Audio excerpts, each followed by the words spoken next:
शिव महापुराण कथा अध्याय 4। जो विश्व की उत्पत्ति, स्थिति और लय आदि के एकमात्र कारण हैं, गिरिराज कुमारी उमा के पति हैं, जिनकी कीर्ति का कहीं अंत नहीं है, जो माया के आश्रय होकर भी उससे दूर हैं, तथा जिनका स्वरूप दुर्लभ है, मैं उन भगवान शंकर की वंदना करता हूँ। जिनकी माया विश्व की सृष्टि करती है, जैसे लोहा चुंबक से आकर्षित होकर उसके पास ही लटका रहता है, उसी प्रकार ये सारे जगत जिसके आसपास ही भ्रमण करते हैं, जिन्होंने इन प्रपंचों को रचने की विधि बताई है, जो सभी के भीतर अंतर्यामी रूप से विराजमान है, मैं उन भगवान शिव को नमन करता हूँ। ऋषि बोले, हे सूत जी, अब आप हमसे भगवान शिव व पार्वती के परम उत्तम व दिव्य स्वरूप का वर्णन कीजिए। सृष्टि की रचना से पूर्व, सृष्टि के मध्यकाल व अंतकाल में महेश्वर किस प्रकार व किस रूप में स्थित होते हैं? सभी लोगों का कल्याण करने वाले भगवान शिव कैसे प्रसन्न होते हैं? तथा प्रसन्न होने पर अपने भक्तों को कौन कौन से उत्तम फल देते हैं? हमने सुना है कि भगवान शिव महान दयालु हैं, अपने भक्तों को कष्ट में नहीं देख सकते। ब्रह्मा, विष्णु और महेश तीनों देवता शिवजी के अंग से ही उत्पन्न हुए हैं। हम पर कृपा कर शिवजी के प्राकट्य, देवी उमा की उत्पत्ति, शिव उमा विवाह, गृहस्थ धर्म एवं शिवजी के अनंत चरित्रों को सुनाइए। सूत जी बोले, हे ऋषियों, आप लोगों के प्रश्न पतित पावनी श्री गंगा जी के समान है।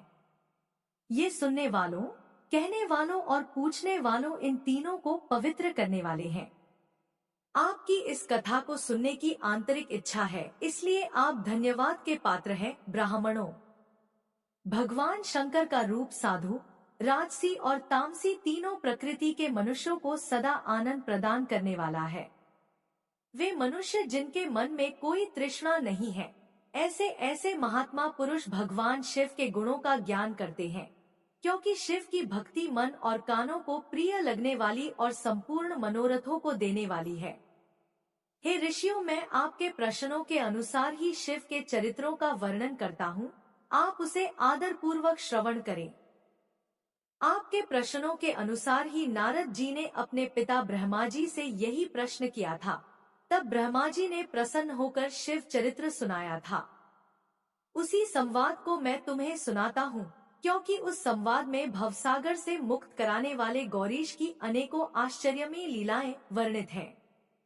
सूत जी बोले, हे ऋषियों, एक समय की बात है, ब्रह्मा पुत्र नारद जी हिमालय पर्वत की एक गुफा में बहुत दिनों से तपस्या कर रहे थे। उन्होंने दृढ़ता पूर्वक समाधि लगाई थी और तप करने लगे थे। उनके उग्र तप का समाचार पाकर देवराज इंद्र कांप उठे। उन्होंने सोचा कि नारद मुनि मेरे स्वर्गलोक के राज्य को छीनना चाहते हैं। यह ख्याल आते ही इंद्र ने उनकी तपस्या में विघ्न डालने की कोशिश की। उन्होंने कामदेव को बुलाया और कहने लगे, हे कामदेव, तुम मेरे परम मित्र एवं हितैषी हो। नारद हिमाचल पर्वत की गुफा में बैठकर तपस्या कर रहा है, कहीं ऐसा न हो कि वह वरदान में ब्रह्मा जी से मेरा स्वर्ग का राज्य ही मांग बैठे। अतः तुम वहां जाकर उसका तप भंग कर दो। यह आज्ञा पाकर कामदेव वसंत को साथ ले बड़े गर्व से उस स्थान पर गए और अपनी सारी कलाएं रच डाली। कामदेव और वसंत के बहुत प्रयत्न करने पर भी नारद मुनि के मन में कोई विकार उत्पन्न नहीं हुआ। महादेव जी के अनुग्रह से उन दोनों का गर्व चूर्ण हो गया। ऐसा इसलिए हुआ क्योंकि महादेव जी की कृपा से नारद मुनि पर कामदेव का कोई प्रभाव नहीं पड़ा था।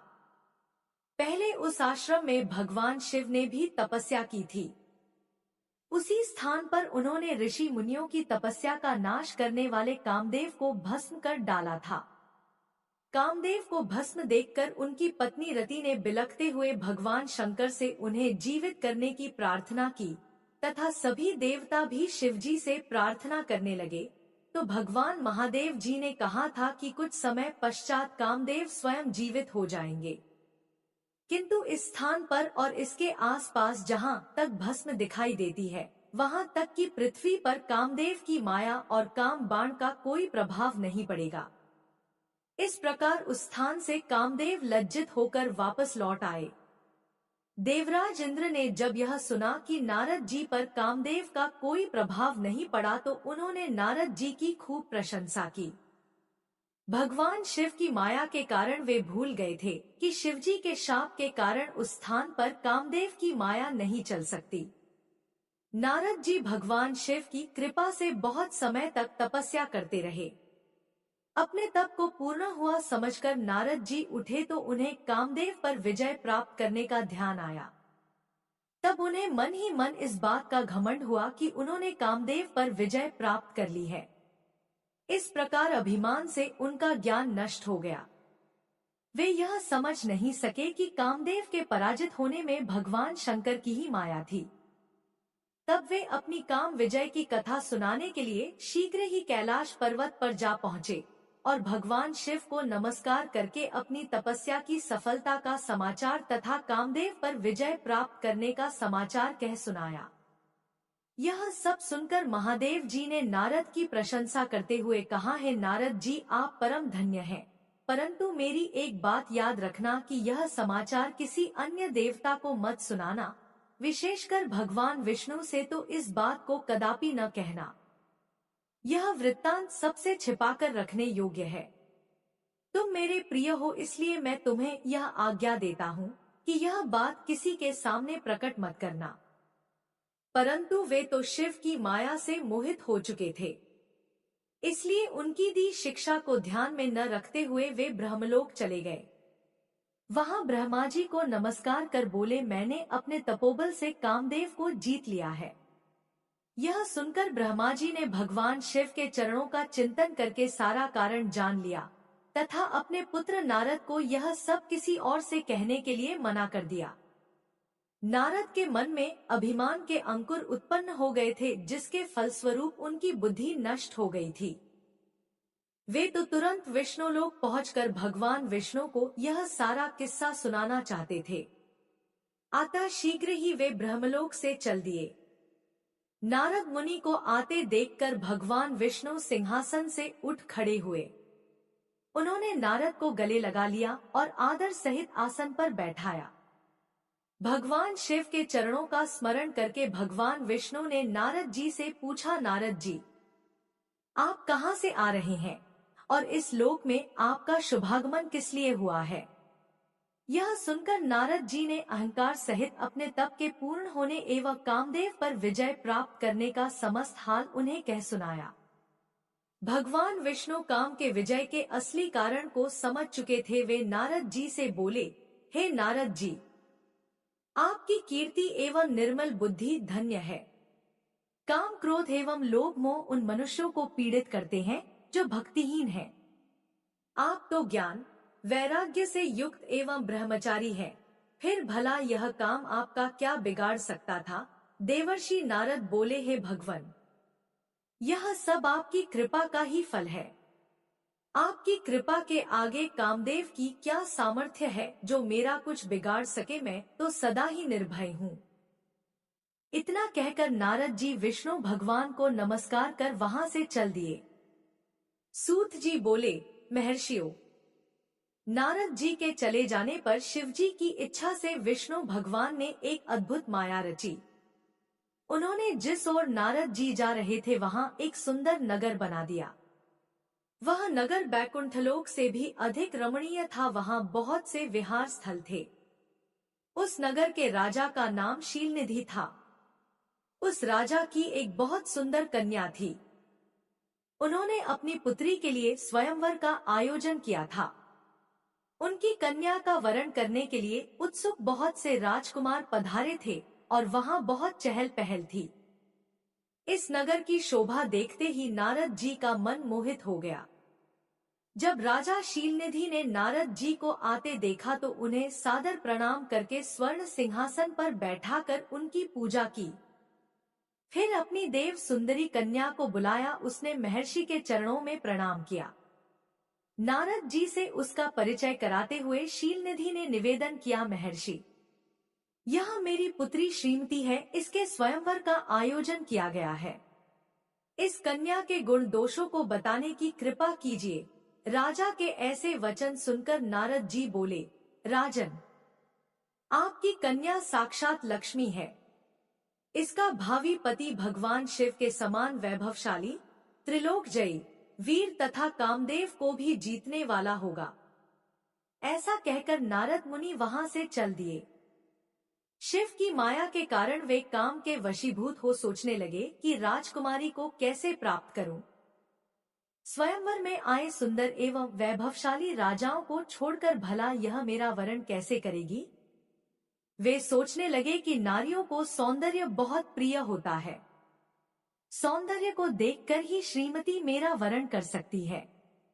ऐसा विचार कर नारद जी फिर विष्णुलोक में जा पहुँचे और उन्हें राजा शीलनिधि की कन्या के स्वयंवर के बारे में बताया तथा उस कन्या के साथ विवाह करने की इच्छा व्यक्त की। उन्होंने भगवान विष्णु से प्रार्थना की कि वे अपना रूप उन्हें प्रदान करें ताकि श्रीमती उन्हें ही वरे। सूत जी कहते हैं, महर्षियों, नारद मुनि की ऐसी बात सुनकर भगवान मधुसूदन हंस पड़े और भगवान शंकर के प्रभाव का अनुभव करके उन्होंने इस प्रकार उत्तर दिया। भगवान विष्णु बोले, हे नारद, वहां आप अवश्य जाइए, मैं आपका हित उसी प्रकार करूंगा जिस प्रकार पीड़ित व्यक्ति का श्रेष्ठ वैद्य करता है, क्योंकि तुम मुझे विशेष प्रिय हो। ऐसा कहकर भगवान विष्णु ने नारद मुनि को वानर का मुख तथा शेष अंगों को अपना मनोहर रूप प्रदान कर दिया। तब नारद जी अत्यंत प्रसन्न होते हुए अपने आप को परम सुंदर समझकर शीघ्र ही स्वयंवर में आ गए और उस राज्य सभा में जा बैठे। उस सभा में रुद्रगण ब्राह्मण के रूप में बैठे हुए थे। नारद जी का वानर रूप केवल कन्या और रुद्रगणों को ही दिखाई दे रहा था, बाकी सबको नारद जी का वास्तविक रूप ही दिखाई दे रहा था। नारद मन ही मन प्रसन्न होते हुए श्रीमती की प्रतीक्षा कर रहे थे। आगे श्री सूत जी कहते हैं, हे ऋषियों, वह कन्या हाथ में जयमाला लिए अपनी सखियों के साथ स्वयंवर में आई। उसके हाथों में सोने की सुंदर माला थी। वह शुभलक्षणा राजकुमारी लक्ष्मी के समान अपूर्व शोभा पा रही थी। नारद मुनि का भगवान विष्णु जैसा शरीर और वानर जैसा मुख देख वह कुपित हो गई और उनकी ओर से दृष्टि हटाकर मनोवांछित वर की तलाश में आगे चली गई। सभा में अपने मनपसंद वर को न पाकर वह उदास हो गई। उसने किसी के भी गले में वरमाला नहीं डाली। तभी भगवान विष्णु राजा की वेशभूषा धारण कर वहां आ पहुँचे।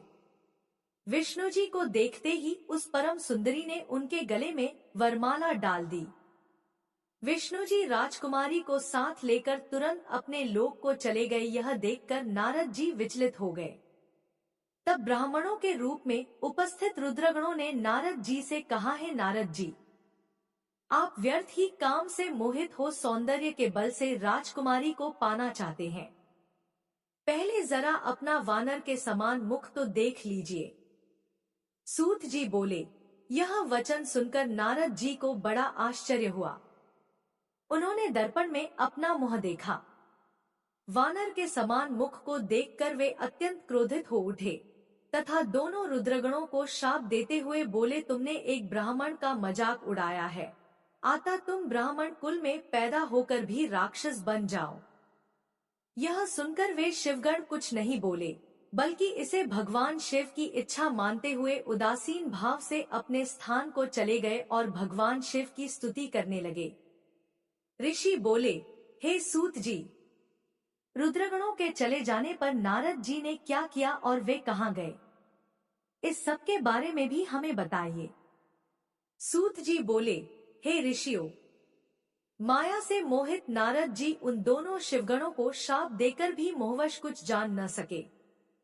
तत्पश्चात क्रोधित होते हुए वे तालाब के पास पहुँचे और वहां जल में पुनः अपनी परछाई देखी तो उन्हें फिर वानर जैसी आकृति दिखाई दी।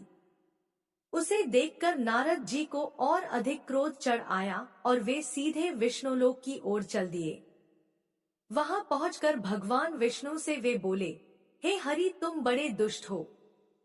अपने कपट से विश्व को मोहने वाले तुम दूसरों को सुखी होता नहीं देख सकते। तभी तो तुमने सागर मंथन के समय मोहिनी का रूप धारण कर दैत्यों से अमृत का कलश छीन लिया था और उन्हें अमृत की जगह मदिरा पिलाकर पागल बना दिया था। यदि उस समय भगवान शंकर दया करके विष को न पीते तो तुम्हारा सारा कपट प्रकट हो जाता। तुम्हें कपटपूर्ण चालें अधिक प्रिय हैं। भगवान महादेव जी ने ब्राह्मणों को सर्वोपरि बताया है। आज तुम्हें मैं ऐसी सीख दूंगा जिससे तुम फिर कभी कहीं भी ऐसा कार्य नहीं कर सकोगे। अब तक तुम्हारा किसी शक्तिशाली मनुष्य से पाला नहीं पड़ा है, इसलिए तुम निडर बने हुए हो, परंतु अब तुम्हें तुम्हारी करनी का पूरा फल मिलेगा। माया मोहित नारद जी क्रोध से खिन्न थे। वे भगवान विष्णु को शाप देते हुए बोले, विष्णु, तुमने स्त्री के लिए मुझे व्याकुल किया है, तुम सभी को मोह में डालते हो। तुमने राजा का रूप धारण करके मुझे छला था, इसलिए मैं तुम्हें शाप देता हूँ कि तुम्हारे जिस रूप ने कपटपूर्वक मुझे छला है तुम्हें वही रूप मिले। तुम राजा होगे और इसी तरह स्त्री का वियोग भोगोगे जिस तरह मैं भोग रहा हूँ। तुमने जिन वानरों के समान मेरी आकृति बना दी है वही वानर तुम्हारी सहायता करेंगे। तुम दूसरों को स्त्री वियोग का दुख देते हो, इसलिए तुम्हें भी यही दुख भोगना पड़ेगा। तुम्हारी स्थिति अज्ञान से मोहित मनुष्य जैसी हो जाएगी। अज्ञान से मोहित नारद जी का शाप विष्णु भगवान ने स्वीकार कर लिया। तत्पश्चात उन्होंने महालीला करने वाली मोहिनी माया को समाप्त कर दिया। माया के जाते ही नारद जी का खोया हुआ ज्ञान लौट आया और उनकी बुद्धि पहले की तरह हो गई। उनकी सारी व्याकुलता चली गई तथा मन में आश्चर्य उत्पन्न हो गया। यह सब जानकर नारद जी बहुत पछताने लगे और अपने को धिक्कारते हुए भगवान विष्णु के चरणों में गिर पड़े और उनसे क्षमा मांगने लगे। नारद जी कहने लगे कि मैंने अज्ञानवश होकर और माया के कारण आपको जो शाप दे दिया है वह झूठा हो जाए। भगवान, मेरी बुद्धि खराब हो गई थी जो मैंने आपके लिए बुरे वचन अपनी जबान से निकाले। मैंने बहुत बड़ा पाप किया है, हे प्रभु। मुझ पर कृपा कर मुझे ऐसा कोई उपाय बताइए जिससे मेरा सारा पाप नष्ट हो जाए। कृपया मुझे प्रायश्चित का तरीका बताइए। तब श्री विष्णु ने उन्हें उठाकर मधुर वाणी में कहा, है महर्षि, आप दुखी न हो। आप मेरे श्रेष्ठ भक्त हैं, इसमें कोई संदेह नहीं है। नारद जी, आप चिंता मत कीजिए, आप परम धन्य हैं। आपने अहंकार के वशीभूत होकर भगवान शिव की आज्ञा का पालन नहीं किया था, इसलिए उन्होंने ही आपका गर्व नष्ट करने के लिए यह लीला रची थी। वे निर्गुण और निर्विकार हैं और सत, रज और तम आदि गुणों से परे हैं। उन्होंने अपनी माया से ब्रह्मा, विष्णु और महेश तीनों रूपों को प्रकट किया है। निर्गुण अवस्था में उन्हीं का नाम शिव है। वे ही परमात्मा, महेश्वर, परब्रह्म, अविनाशी, अनंत और महादेव नामों से जाने जाते हैं। उन्हीं की आज्ञा से ब्रह्मा जी जगत के सृष्टा हुए हैं। मैं तीनों लोकों का पालन करता हूँ और शिवजी रुद्र रूप में सबका सहार करते हैं। वे शिव स्वरूप सबके साक्षी हैं। वे माया से भिन्न और निर्गुण हैं। वे अपने भक्तों पर सदा दया करते हैं। मैं तुम्हें समस्त पापों का नाश करने वाला, भोग एवं मोक्ष प्रदान करने वाला उपाय बताता हूँ। अपने सारे शंकाओं एवं चिंताओं को त्याग कर भगवान शंकर की यश और कीर्ति का गुणगान करो और सदा अनन्य भाव से शिवजी के शतनाम स्तोत्र का पाठ करो। उनकी उपासना करो तथा प्रतिदिन उनकी पूजा अर्चना करो। जो मनुष्य शरीर, मन और वाणी द्वारा भगवान शिव की उपासना करते हैं उन्हें पंडित या ज्ञानी कहा जाता है। जो मनुष्य शिवजी की भक्ति करते हैं उन्हें संसार रूपी भवसागर से तत्काल मुक्ति मिल जाती है। जो लोग पाप रूपी दावानल से पीड़ित हैं उन्हें शिव नाम रूपी अमृत का पान करना चाहिए। वेदों का पूर्ण ज्ञान प्राप्त करने के पश्चात ही ज्ञानी मनुष्यों ने शिवजी की पूजा को जन्म मरण रूपी बंधनों से मुक्त होने का सर्वश्रेष्ठ साधन बताया है। इसलिए आज से ही रोज भगवान शिव की कथा सुनो और कहा करो तथा उनका पूजन किया करो। अपने हृदय में भगवान शिव के चरणों की स्थापना करो तथा उनके तीर्थों में निवास करते हुए उनकी स्तुति कर उनका गुणगान करो। इसके बाद नारद जी, तुम मेरी आज्ञा से अपने मनोरथ की सिद्धि के लिए ब्रह्मलोक जाना। वहां अपने पिता ब्रह्मा जी की स्तुति करके उनसे शिव महिमा के बारे में पूछना। ब्रह्मा जी शिव भक्तों में श्रेष्ठ हैं। वे तुम्हें भगवान शंकर का महात्म्य और शतनाम स्तोत्र अवश्य सुनाएंगे। आज से तुम शिव भक्ति में लीन हो जाओ, वे अवश्य तुम्हारा कल्याण करेंगे। यह कहकर विष्णु जी अंतर्ध्यान हो गए। सूत जी बोले, महर्षियों, भगवान श्रीहरि के अंतर्धान हो जाने पर मुनि श्रेष्ठ नारद शिवलिंगों का भक्तिपूर्वक दर्शन करने के लिए निकल गए। इस प्रकार भक्ति मुक्ति देने वाले अनेक शिवलिंगों के उन्होंने दर्शन किए। जब उन रुद्रगणों ने नारद जी को वहां देखा तो वे दोनों गण अपने शाप की मुक्ति के लिए उनके चरणों पर गिर पड़े और उनसे प्रार्थना करने लगे कि वे उनका उद्धार करें। रुद्रगणों ने कहा, नारद मुने, हम आपके अपराधी हैं। राजकुमारी श्रीमती के स्वयंवर में आपका मन माया से मोहित था। उस समय भगवान शिव की प्रेरणा से आपने हमें शाप दे दिया था। अब आप हमारी जीवन रक्षा का उपाय कीजिए। हमने अपने कर्मों का फल भोग लिया हो। कृपा कर हम पर प्रसन्न होकर हमें शाप मुक्त कीजिए। नारद जी ने कहा, हे रुद्रगणों, आप महादेव के गण हैं एवं सभी के लिए आदरणीय हैं। उस समय भगवान शिव की इच्छा से मेरी बुद्धि भ्रष्ट हो गई थी, इसलिए मोहवश मैंने आपको शाप दे दिया था। आप लोग मेरे इस अपराध को क्षमा कर दें। परंतु मेरा वचन झूठा नहीं हो सकता, इसलिए मैं आपको शाप से मुक्ति का उपाय बताता हूँ। मुनिवर विश्रवा के वीर्य द्वारा तुम एक राक्षसी के गर्भ में जन्म लोगे और समस्त दिशाओं में रावण और कुंभकर्ण के नाम से प्रसिद्धि पाओगे तथा राक्षसराज का पद प्राप्त करोगे। तुम बलवान व वैभव से युक्त होगे। तुम्हारा प्रताप सभी लोकों में फैलेगा। समस्त ब्रह्मांड के राजा होकर भी भगवान शिव के परम भक्तों में होगे। भगवान शिव के ही दूसरे स्वरूप श्री विष्णु के अवतार के हाथों से मृत्यु पाकर तुम्हारा उद्धार होगा तथा फिर अपने पद पर प्रतिष्ठित हो जाओगे। सूत जी कहने लगे कि इस प्रकार नारद जी का कथन सुनकर वे दोनों रुद्रगण प्रसन्न होते हुए वहां से चले गए और नारद जी भी आनंद से सराबोर हो मन ही मन शिव जी का ध्यान करते हुए शिव तीर्थों का दर्शन करने लगे। इसी प्रकार भ्रमण करते करते वे शिव की प्रिय नगरी काशीपुरी में पहुँचे और काशीनाथ का दर्शन कर उनकी पूजा उपासना की। श्री नारद जी शिव जी की भक्ति में डूबे और उनका स्मरण करते हुए ब्रह्मलोक को चले गए। वहां पहुंचकर उन्होंने ब्रह्मा जी को आदर पूर्वक नमस्कार किया और उनकी स्तुति करने लगे। उस समय उनका हृदय शुद्ध हो चुका था और उनके हृदय में शिवजी के प्रति भक्ति भावना ही थी और कुछ नहीं। नारद जी बोले, हे पितामह, आप तो परमब्रह्म परमात्मा के स्वरूप को अच्छी प्रकार से जानते हो। आपकी कृपा से मैंने भगवान विष्णु के महात्म्य का ज्ञान प्राप्त किया है एवं भक्ति मार्ग, ज्ञान मार्ग, तपो मार्ग, दान मार्ग तथा तीर्थ मार्ग के बारे में जाना है, परंतु मैं शिव तत्व के ज्ञान को अभी तक नहीं जान पाया हूँ। मैं उनकी पूजा विधि को भी नहीं जानता हूँ। अतः अब मैं उनके बारे में सभी कुछ जानना चाहता हूँ।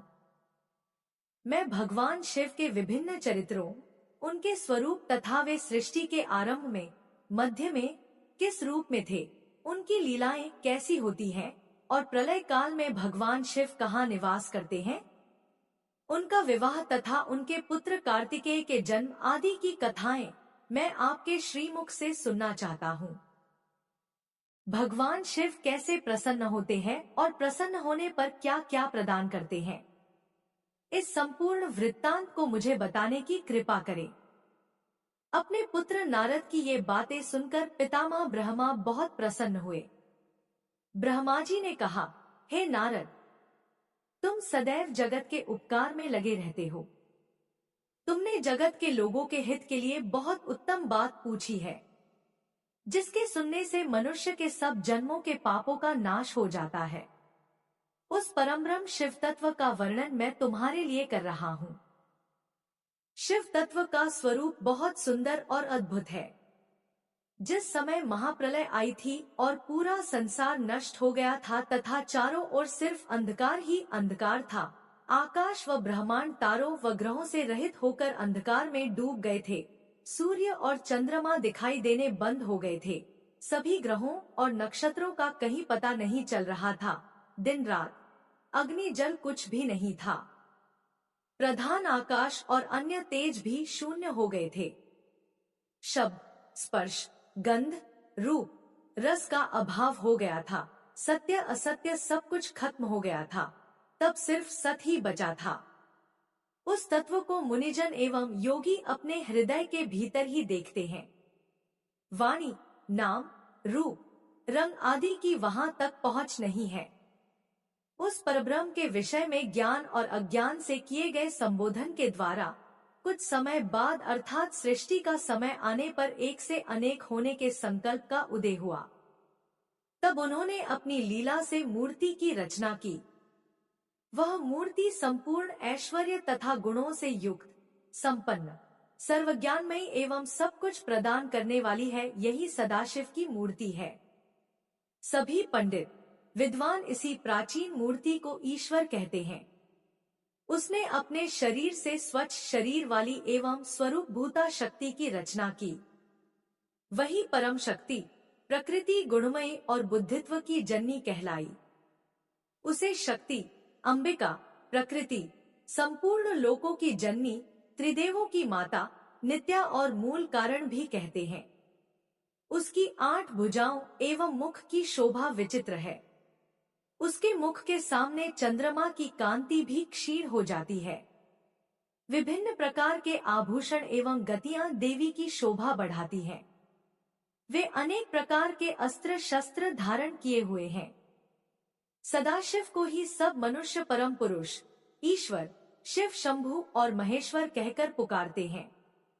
उनके मस्तक पर गंगा, भाल में चंद्रमा और मुख में 3 नेत्र शोभा पाते हैं। उनके 5 मुख हैं तथा 10 भुजाओं के स्वामी एवं त्रिशूलधारी हैं। वे अपने शरीर में भस्म लगाए हैं। उन्होंने शिवलोक नामक क्षेत्र का निर्माण किया है। यह परम पावन स्थान काशी नाम से जाना जाता है। यह परम मोक्षदायक स्थान है। इस क्षेत्र में परमानंद रूप शिव पार्वती सहित निवास करते हैं। शिव और शिवा ने प्रलयकाल में भी उस स्थान को नहीं छोड़ा, इसलिए शिवजी ने इसका नाम आनंदवन रखा है। एक दिन आनंदवन में घूमते समय शिव शिवा के मन में किसी दूसरे पुरुष की रचना करने की इच्छा हुई। तब उन्होंने सोचा कि इसका भार किसी दूसरे व्यक्ति को सौंपकर हम यहीं काशी में विराजमान रहेंगे। ऐसा सोचकर उन्होंने अपने वामभाग के 10वें अंग पर अमृत मल दिया, जिससे एक सुंदर पुरुष वहां प्रकट हुआ, जो शांत और सत्व गुणों से युक्त एवं गंभीरता का अथाह सागर था। उसकी कांति इंद्रनील मणि के समान श्याम थी। उसका पूरा शरीर दिव्य शोभा से चमक रहा था तथा नेत्र कमल के समान थे। उसने हाथ जोड़कर भगवान शिव और शिवा को प्रणाम किया तथा प्रार्थना की कि मेरा नाम निश्चित कीजिए। यह सुनकर भगवान शिव हंसकर बोले कि सर्वत्र व्यापक होने से तुम्हारा नाम विष्णु होगा। तुम भक्तों को सुख देने वाले होगे। तुम यहीं स्थिर रहकर तप करो, वही सभी कार्यों का साधन है। ऐसा कहकर शिवजी ने उन्हें ज्ञान प्रदान किया तथा वहां से अंतर्धान हो गए। तब विष्णुजी ने 12 वर्ष तक वहां दिव्य तप किया। तपस्या के कारण उनके शरीर से अनेक जलधाराएं निकलने लगी। उस जल से सारा सूना आकाश व्याप्त हो गया। वह ब्रह्मरूप जल अपने स्पर्श मात्र से पापों का नाश करने वाला था। उस जल में भगवान विष्णु ने स्वयं शयन किया। नार अर्थात जल में निवास करने के कारण ही वे नारायण कहलाए। तभी से उन महात्मा से सब तत्वों की उत्पत्ति हुई। पहले प्रकृति से महान और उससे 3 गुण उत्पन्न हुए तथा उनसे अहंकार उत्पन्न हुआ। उससे शब्द, स्पर्श, रूप, रस और गंध एवं 5 भूत प्रकट हुए। उनसे ज्ञानेंद्रियां एवं कर्मेंद्रियां बनी। उस समय एकाकार 24 तत्व प्रकृति से प्रकट हुए एवं उनको ग्रहण करके परम पुरुष नारायण भगवान शिव जी की इच्छा से जल में सो गए। ब्रह्मा जी कहते हैं, हे देवर्षि, जब नारायण जल में शयन करने लगे तब शिव जी की इच्छा से विष्णु जी की नाभि से एक बहुत बड़ा कमल प्रकट हुआ। उसमें असंख्य नालदंड थे। वह पीले रंग का था और उसकी ऊंचाई भी कई योजन थी। कमल सुंदर, अद्भुत और संपूर्ण तत्वों से युक्त था। वह रमणीय और पुण्य दर्शनों के योग्य था। तत्पश्चात भगवान शिव ने मुझे अपने दाहिने अंग से उत्पन्न किया। उन महेश्वर ने अपनी माया से मोहित कर नारायण देव के नाभि कमल में मुझे डाल दिया और लीलापूर्वक मुझे प्रकट किया। इस प्रकार उस कमल से पुत्र के रूप में मुझे जन्म मिला। मेरे 4 मुख लाल मस्तक पर त्रिपुंड धारण किए हुए थे। भगवान शिव की माया से मोहित होने के कारण मेरी ज्ञान शक्ति बहुत दुर्लभ हो गई थी और मुझे कमल के अतिरिक्त और कुछ भी दिखाई नहीं दे रहा था। मैं कौन हूँ, कहाँ से आया हूँ, मेरा कार्य क्या है, मैं किसका पुत्र हूँ, किसने मेरा निर्माण किया है? कुछ इसी प्रकार के प्रश्नों ने मुझे परेशानी में डाल दिया था। कुछ क्षण बाद मुझे बुद्धि प्राप्त हुई और मुझे लगा कि इसका पता लगाना बहुत सरल है। इस कमल का उद्गम स्थान इस जल में नीचे की ओर है और इसके नीचे मैं उस पुरुष को पा सकूंगा जिसने मुझे प्रकट किया है। यह सोचकर एक नाल को पकड़कर मैं 100 वर्षों तक नीचे की ओर उतरता रहा, परंतु फिर भी मैंने कमल की जड़ को नहीं पाया। इसलिए मैं पुनः ऊपर की ओर बढ़ने लगा। बहुत ऊपर जाने पर भी कमल कोश को नहीं पा सका। तब मैं और अधिक परेशान हो गया। उसी समय भगवान शिव की इच्छा से मंगलमयी आकाशवाणी प्रकट हुई। उस वाणी ने कहा, तपस्या करो। उस आकाशवाणी को सुनकर अपने पिता का दर्शन करने हेतु मैंने तपस्या करना आरंभ कर दिया और 12 वर्ष तक घोर तपस्या की। तब 4 भुजाधारी सुंदर नेत्रों से शोभित भगवान विष्णु प्रकट हुए। उन्होंने हाथों में शंख, चक्र, गदा और पद्म धारण कर रखे थे। उनका शरीर श्याम कांति से सुशोभित था। उनके मस्तक पर मुकुट विराजमान था तथा उन्होंने पीतांबर वस्त्र और बहुत से आभूषण धारण किए हुए थे। वे करोड़ों कामदेवों के समान मनोहर दिखाई दे रहे थे और सांवली व सुनहरी आभा से शोभित थे। उन्हें वहां देखकर मुझे बहुत हर्ष व आश्चर्य हुआ। भगवान शिव की लीला से हम दोनों में विवाद छिड़ गया कि हम में बड़ा कौन है। उसी समय हम दोनों के बीच में एक ज्योतिर्मय लिंग प्रकट हो गया। हमने उसका पता लगाने का निश्चय किया। मैंने ऊपर की ओर और विष्णु जी ने नीचे की ओर उस स्तंभ के आरंभ और अंत का पता लगाने के लिए चलना आरंभ किया, परंतु हम दोनों को उस स्तंभ का कोई और छोर नहीं मिला। थककर हम दोनों अपने उसी स्थान पर आ गए। हम दोनों ही शिवजी की माया से मोहित थे। श्रीहरि ने सभी ओर से परमेश्वर शिव को प्रणाम किया। ध्यान करने पर भी हमें कुछ ज्ञात न हो सका। तब मैंने और श्रीहरि ने अपने मन को शुद्ध करते हुए अग्नि स्तंभ को प्रणाम किया। हम दोनों कहने लगे, महाप्रभु, हम आपके स्वरूप को नहीं जानते। आप जो भी हैं, हम आपको नमस्कार करते हैं। आप शीघ्र ही हमें अपने असली रूप में दर्शन दें। इस प्रकार हम दोनों अपने अहंकार को भूलकर भगवान शिव को नमस्कार करने लगे। ऐसा करते हुए 100 वर्ष बीत गए। ब्रह्मा जी बोले, मुनि श्रेष्ठ नारद, हम दोनों देवता घमंड को भूलकर निरंतर भगवान शिव का स्मरण करने लगे। हमारे मन में ज्योतिर्लिंग के रूप में प्रकट परमेश्वर के वास्तविक रूप का दर्शन करने की इच्छा और प्रबल हो गई। शिव शंकर गरीबों के प्रतिपालक, अहंकारियों के गर्व को चूर करने वाले तथा सबके अविनाशी प्रभु हैं। वे हम पर दया करते हुए हमारी उपासना से प्रसन्न हो गए। उस समय वहां उन सुरश्रेष्ठ से ओम नाद स्पष्ट रूप से सुनाई देता था। उस नाद के विषय में मैं और विष्णु जी दोनों यही सोच रहे थे कि यह कहां से सुनाई पड़ रहा है। उन्होंने लिंग के दक्षिण भाग में सनातन आदिवर्ण आकार का दर्शन किया, उत्तर भाग में उकार का, मध्य भाग में मकार का और अंत में ओम नाद का साक्षात दर्शन एवं अनुभव किया। दक्षिण भाग में प्रकट हुए आकार का सूर्य मंडल के समान तेजोमय रूप देखकर जब उन्होंने उत्तर भाग में देखा तो वह अग्नि के समान दीप्तिशाली दिखाई दिया। तत्पश्चात ओम को देखा जो सूर्य और चंद्रमंडल की भांति स्थित थे और जिनके शुरू एवं अंत का कुछ पता नहीं था, तथा सत्य आनंद और अमृत स्वरूप परब्रह्म परायण ही दृष्टिगोचर हो रहा था। परंतु यह कहाँ से प्रकट हुआ है? इस अग्नि स्तंभ की उत्पत्ति कहाँ से हुई है?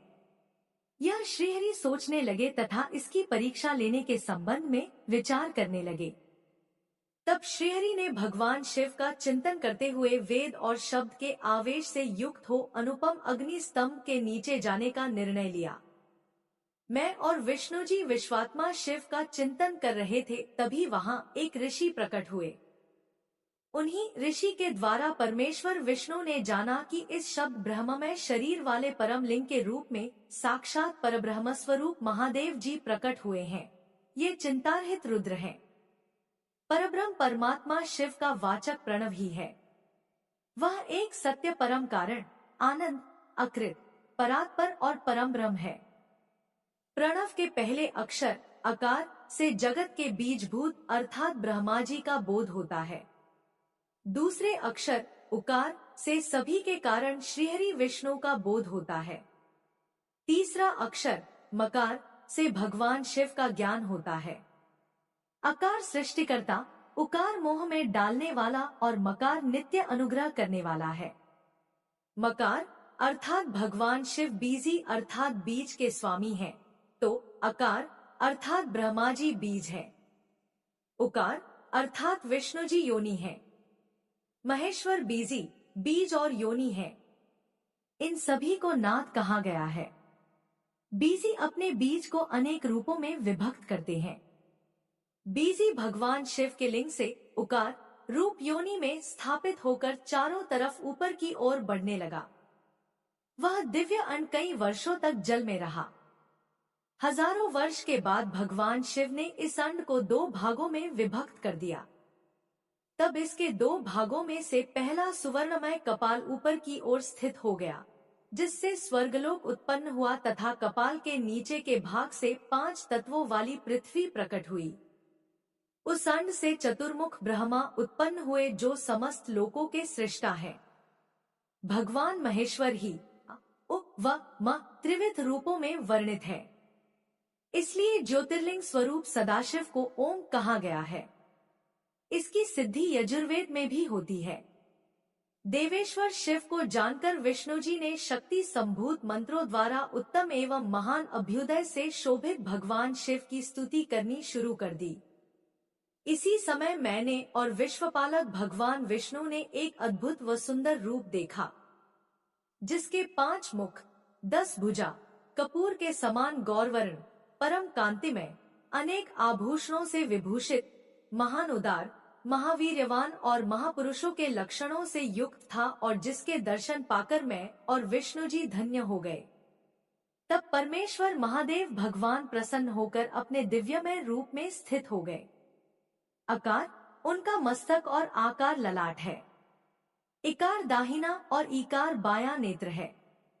उकार दाहिना और उकार बायां कान है। ऋकार दायां और ऋकार बायां गाल है। लिन उनकी नाक के छिद्र हैं। एकार और ऐकार उनके दोनों होंठ हैं। ओकार और औकार उनकी दोनों दंत पक्तियां हैं। अ और ह देवाधिदेव शिव के तालु हैं। क आदि 5 अक्षर उनके दाहिने 5 हाथ हैं और च आदि बाएं 5 हाथ हैं। त और ट से शुरू 5 अक्षर उनके पैर हैं। पकार पेट है। फकार दाहिना और बकार बायां पार्श्व भाग है। भकार कंधा, मकार हृदय है। हकार नाभि है। य से स तक के 7 अक्षर 7 धातुएं हैं, जिनसे भगवान शिव का शरीर बना है। इस प्रकार भगवान महादेव व भगवती उमा के दर्शन कर हम दोनों कृतार्थ हो गए। हमने उनके चरणों में प्रणाम किया, तब हमें 5 कलाओं से युक्त ओंकार जनित मंत्र का साक्षात्कार हुआ। तत्पश्चात महादेव जी ओम तत्वमसि महावाक्य दृष्टिगोचर हुआ, जो परम उत्तम मंत्र रूप है। इसके बाद धर्म और अर्थ का साधक बुद्धि स्वरूप 24 अक्षरीय गायत्री मंत्र प्रकट हुआ, जो पुरुषार्थ रूपी फल देने वाला है। तत्पश्चात मृत्युंजय मंत्र, फिर पंचाक्षर मंत्र तथा दक्षिणामूर्ति व चिंतामणि का साक्षात्कार हुआ। इन 5 मंत्रों को विष्णु भगवान ने ग्रहण कर जपना आरंभ किया। ईशो के मुकुट मणि ईशान है, जो पुरातत्व पुरुष है, हृदय को प्रिय लगने वाले, जिनके चरण सुंदर हैं, जो सांप को आभूषण के रूप में धारण करते हैं, जिनके पैर व नेत्र सभी और हैं, जो मुझ ब्रह्मा के अधिपति, कल्याणकारी तथा सृष्टिपालन एवं संहार करने वाले हैं। उन वरदायक शिव की मेरे साथ भगवान विष्णु ने प्रिय वचनों द्वारा संतुष्ट चित्त से स्तुति की। हर हर महादेव। इससे आगे का वृतांत आप सुनिएगा अगले अध्याय में।